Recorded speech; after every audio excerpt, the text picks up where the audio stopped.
And I am going to now share.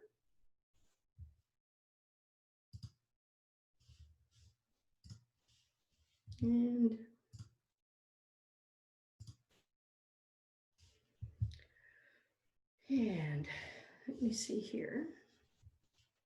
Oh, it's very frustrating because I'm trying to get my chat working. And guess what? Chat doesn't want to come up. Okay. So if you have a question or anything like that, you're going to have to open up your mics. Anyways, what I want to do is I want to talk to you a bit about serverless functions, what they are, why we're looking at them, and what the sort of pros and cons are. And don't ask me why that donut is there or any of those. These are all pictures I got when I asked Google Images for serverless. So I have no idea. Anyways, not too many papers out there. There's one that I've put there that if you want to look up more information about it, there's not that much information because it's fairly new. It hasn't been studied all that much. So serverless is a programming model. Okay, so it's a programming model and its architecture. And the idea is you can take very small snippets of code. That's why I'm saying that assignment isn't actually very long or very hard, because you're just going to take small code snippets, you're going to execute them in the cloud, and you're not going to have to set up any of the resources to do it. Okay.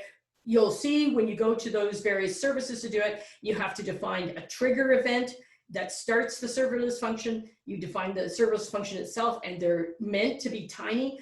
And then there's some sort of output or impact or something, some action that happens because of the trigger to the serverless function to the output. So it doesn't, when it says serverless, it doesn't mean there's no servers. Obviously there are servers, but you don't control the servers. Okay, so you as a developer don't have to worry about the servers. So you don't have to set up a VM. You don't have to set up anything basically, except this notion of trigger effect. That's all. So all of the concerns about provisioning, monitoring, maintenance, scalability, fault tolerance, anything like that, right? How many people are going to get at those functions, serving them out, not your concern. Totally the platform's concern. All you're concerned about is defining the trigger and the function itself. So there are servers. In fact, there's more than one server because it actually does a whole bunch of provisioning for workload. So if you have a serverless function out there, it may be being called by one person every hour. It might be being called by 100 people every minute, right? It's provisioned by the cloud platform as you need it. So what it's giving you here is an abstraction. And what it's saying is all you have to worry about is this actual stateless function, that computation, that piece, that tiny piece of computation. And you don't care where it's run, right? You don't even know, right? That's all taken care of by the platform. So you are totally out of the loop for that.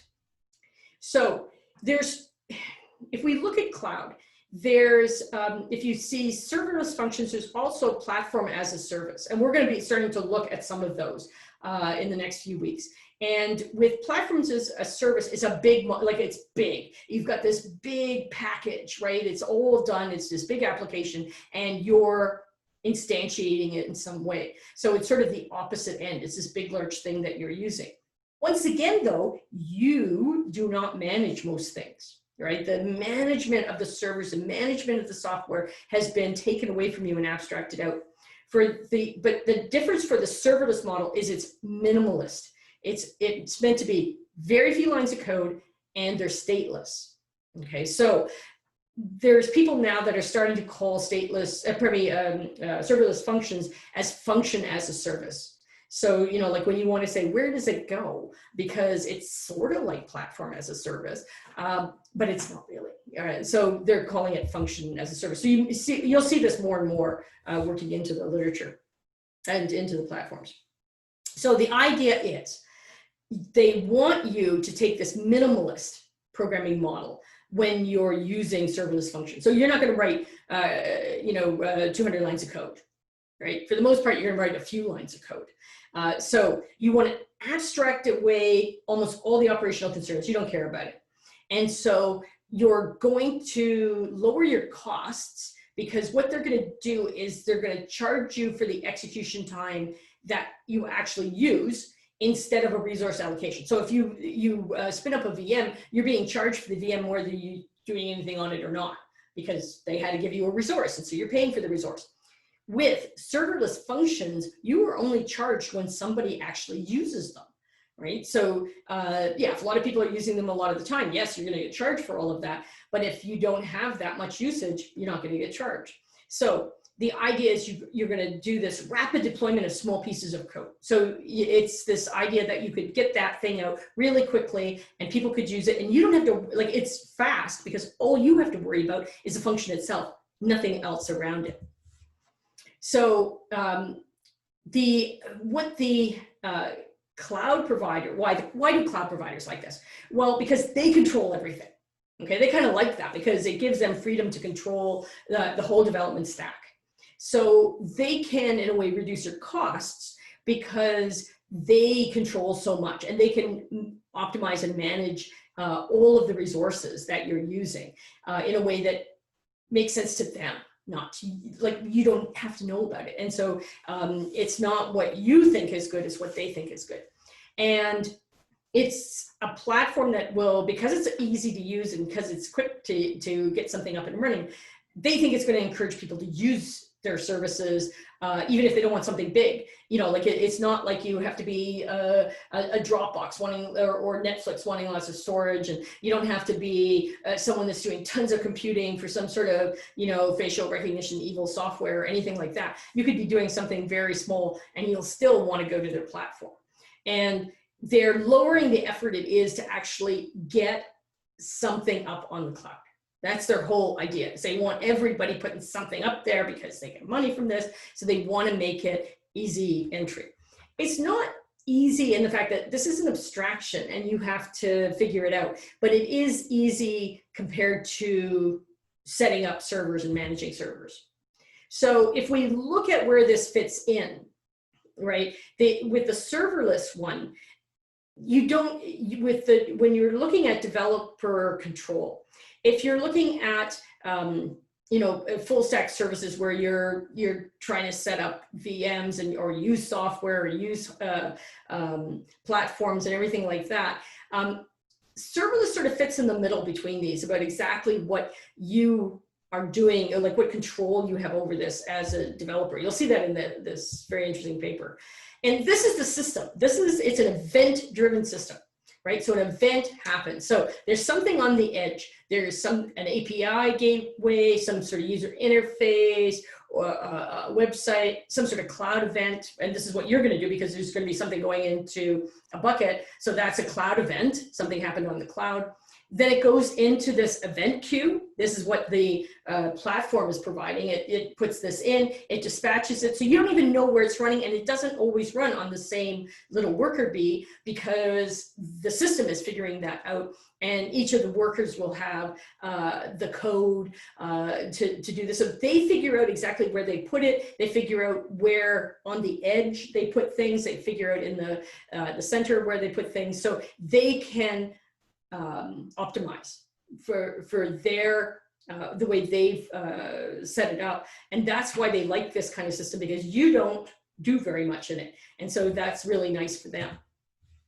Now, what is it that they let you do? It's really quite simple what you're going to actually do with a serverless function. That's why assignment 3 is going to end up with, if you just take a little bit of time to read up on how to instantiate serverless functions on the platforms, they're actually quite quick. So what they're going to do is they're going to take an event sent over either HTTP or some other event source, like in the cloud, whatever. It's going to determine what they have to do is the service has to determine which functions to dispatch. So they have all these functions, not just yours, everybody's. They have to figure out who asked for something. This event, what did it ask for? It's going to find an existing instance of this or create a new one. So maybe the instance is already running. Maybe somebody's already, there. It's already been instantiated. They're going to find it, or they're going to create a new instance. They're going to send the event to that instance. There's waits for a response. The function does something, there's a response. They're going to put things on logs. And that's why when I ask you in the assignment about, something's written to the logs, you just have to figure out where those logs are for the different services. So there's something written to a log. The response is made available to the user. There's ways that it can be made available to the user, or some sort of function happens. And then when everything is finished, they will stop it. Okay, so they will stop the function. It may still be cached, it may still be instantiated, or it might be gone. So what are the challenges for the platform? They have to do this so that they can scale this up and that it doesn't cost them very much. So they have to be able to quickly find and start the function and process the inputs that's coming in from the events. So they need to have all of these event queues. They need to be able to schedule everything. So they have a big scheduler for these. So they have to stop and deallocate resources. They have to do all of that. And they have to figure out scaling and failures. What happens if the function fails? So they have to do all of that stuff. But because they control everything, it's actually not a bad situation for them because they control all of this. You just do those little snippets of code. So the cost, they meter it. So you only pay for the time and resources that you use. And so you're only paying when the functions are running. Performance, there's limits. They will restrict the number of concurrent requests, the maximum memory and CPU resources that you can have on an invocation. They have rules, they have limits, obviously, because they want to be able to, they want these to be small, right? With the maximum memory and CPU resources, they want these to be small functions. The number of concurrent requests is basically for, they have to schedule all these things. So there has to be a limit for them to be able to organize this. Most of them support a wide variety of programming languages. The common ones are things like JavaScript, Java, Python, Go, C#, Swift. There's like I said, there are some where you can do a package it in a Docker image, and you can then write in anything you want. You can do anything you want there. So generally, they execute a single main function. It takes a dictionary, like a JSON object, as input and produces one as output. Right? So it's a very simple model for the processing. The idea is that you probably want to have the ability for one to evoke another one. So in other words, you're composing a bigger task out of these smaller ones. And some platforms actually provide some tools for allowing you to do this so that you can construct more complex applications that are made up of calling serverless functions that may call each other in some ways so that you can compose something that's much larger. They want to make deployment as simple as possible. So generally, all you're providing, okay, is just saying, what's the trigger? And here's a file with the source code. Have a nice day. That's it. That's all you're providing. Obviously, like I said, there's a server. It's not truly serverless, but these are multi-tenant systems. In other words, nothing is for you specifically. Everybody is all in there. And so the cloud platform has to make sure that they isolate the execution of the function. So in other words, it's the same thing when we were talking about virtualization.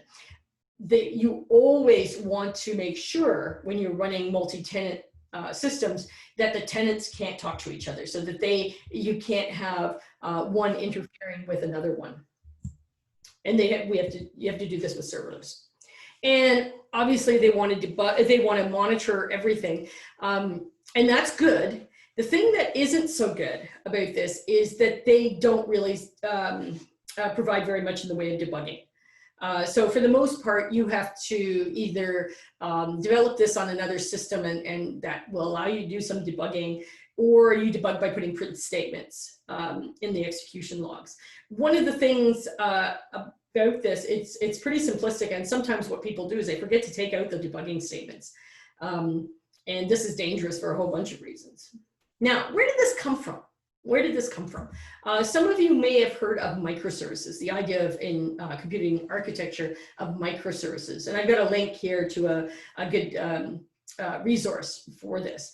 And it's grown out of the Unix philosophy. So the Unix philosophy was that you write programs, small, simple programs that do one thing and do it well. So this is when you're using the shell. The whole idea behind the shell commands is that they're just simple, doing one kind of thing. And so, but they link together. You can use them together. And so if you want to think about, like the first sort of instance of the Unix philosophy, it was in the shells. And so, a shell will have all these commands that don't do very much by themselves, but you can pipe things from one to another and build up programs that do more complex things. So one of the things that came out of this is an architecture style called microservices. And this is where, when you're developing an application, you don't do it as a monolith, with like one big application, but what you do is you develop these smaller services. So you have a suite of services, and they usually have some sort of lightweight communication mechanism. So this is like the API, right? So either like with the API, you're using what's already there with HTTP. There's all sorts of very simple protocols that you can use for services to talk to each other. And so the services would be built around, in a way, business capabilities. In other words, it's like, I need to do this, right? I want this capability. And that's what you design the service around. And even though it might work with all sorts of other ones, it's just that one thing. So it's independently deployable. You can go out and say, it will do that, okay? And it can exist on your own, on its own. But they're meant to be used as a suite. And so, but one good thing about this is if you're doing these small ones, you can do them in different languages. So some languages are better for some things. So, like some have been, that are very good at managing regular expressions, or have lots of libraries for various things like image processing or natural language understanding or anything like that. And so what you might want to do is say, I don't want a monolith. It has to be written in one language. And yes, in a monolith, you can have call other languages, but it gets complicated. Most people don't like doing that. But with this, it's like you write the service itself is in one language, but it's small and it works with others. So there isn't a lot of centralization in these things. So this is the idea behind the microservices. Now, is that the same as serverless computing? Well, not really. They're inspired by the same sorts of thinking. Microservices are a pattern. They're an architectural pattern where what they're saying is that we don't want a monolith, one big program, one big system that does it all. We want to have this collection of smaller things that together can do something big that you want. Now, these smaller things, could they be composed of serverless functions? Sure, they could be, but in the architectural pattern, they do not have to be. Right? Now, one thing that you'll find with serverless functions, they're stateless, and not all things work well as stateless functions. And so microservices wasn't predicated on the idea that they were all stateless functions. So these serverless functions are very small, and stateless. Microservices are larger usually, and they can have state. Although stateless has advantages for some things, but the thing is, microservices tended to be larger. So it's just a matter of saying we have these smaller chunks that work together, a suite of things that work together. So with serverless, the real idea is that you're taking away the notion of overhead for running the service, right? So there's much more overhead for microservices. They're not, the idea with serverless functions was that let's not even think about where they're running. You don't have to worry about that, nothing. Now, downside though is that then the limits on what you can do per serverless function is imposed by the cloud platform. And the thing is that the serverless function is the methodology, the technology for it is tied to the cloud platform. Microservices are technology agnostic. They don't really care what you're doing them in. It's a pattern. It's an idea of how you can design something. So they're related, similar thinking, not exactly the same. Now, what's the advantages of going to serverless? You don't have to worry about infrastructure. You don't have to spin up VMs. You don't have to worry about operating systems. You don't have to update anything, nothing, right? There's no cost when they're not running, right? If you set them up and you're not going to use them for a while, that's fine, they're there, you're not being charged. They are scalable. The whole idea behind the platform is that they would make it scalable. There are limits, but they're still pretty big limits. There's reduced latency because you don't have to start anything up per se. You have to start with a function, but the actual server and all the infrastructure and everything like that, the stack is already going. And any of the data centers can be used to run the function. And so usually the closest server to the request will execute the function. So that usually will reduce latency because you don't have to worry about putting a VM in various different regions. Actually, the cloud provider does that for you with the functions in that they're scattered all over. There's replication of it all over their system. And obviously the software complexity is lower because they limit you as to what a function can do. And so what they're really forcing you is in your thinking is to figure out something that you need and something that can be used with other things, but that in and of itself is very simple. So are there disadvantages? Well, okay, first one, obviously vendor lock-in, right? They're different. And you're gonna find this, that's why I wanted you to do it in two platforms, because they're not the same. So they're definitely locked into the vendor that you do it on. If you want to do it on another one, you have to learn the other thing. You can port it, but it's still porting. It's not easy, just really easy to flip them over. Debugging is difficult. There's no tools. There's obviously no state information because it's stateless, but it is very difficult to debug these things. And there's lots of security issues. And so I've given a link to a paper on serverless security, on different weaknesses, function, event, data injection is there. And because it's not a well-known process yet, a lot of people haven't used it, we don't have a lot of maturity and experience with this, that developers aren't as savvy about the things that they should stay away from. And so, and even the cloud platform providers aren't that knowledgeable about all the different things. They're finding these things out. And obviously there's things like, I mean, you still have authentication, over-privileging. People always over-privilege. I mean, obviously with server applications, just like anything else, serverless functions, or anything that you're doing, you should always give out the least privilege, but people don't. There's the monitoring and logging is there. It's not extensive. It's not complex. Sometimes there are insecure third-party dependencies that come in, particularly when people try to expand what you can do with these functions, like this idea of wrapping it in a Docker wrapper and putting other languages in there. There's not enough experience with doing that to know if that's good or bad security-wise. Secrets, a lot of times secrets have to be used in all of this, and people love the plain text configuration files. So of course they use it with serverless functions as well. The last one I've got here about DOS attacks and resources is not as much of a concern in that a lot of the platforms are very good at being able to deflect DOS attacks, and they have limits on the resources being used, but they can't predict it. It's like an operating system. You can't predict what people are going to do. Same thing with functions, serverless functions. You're going to have some that are rarely used and others that all of a sudden, boom, might start being used like crazy.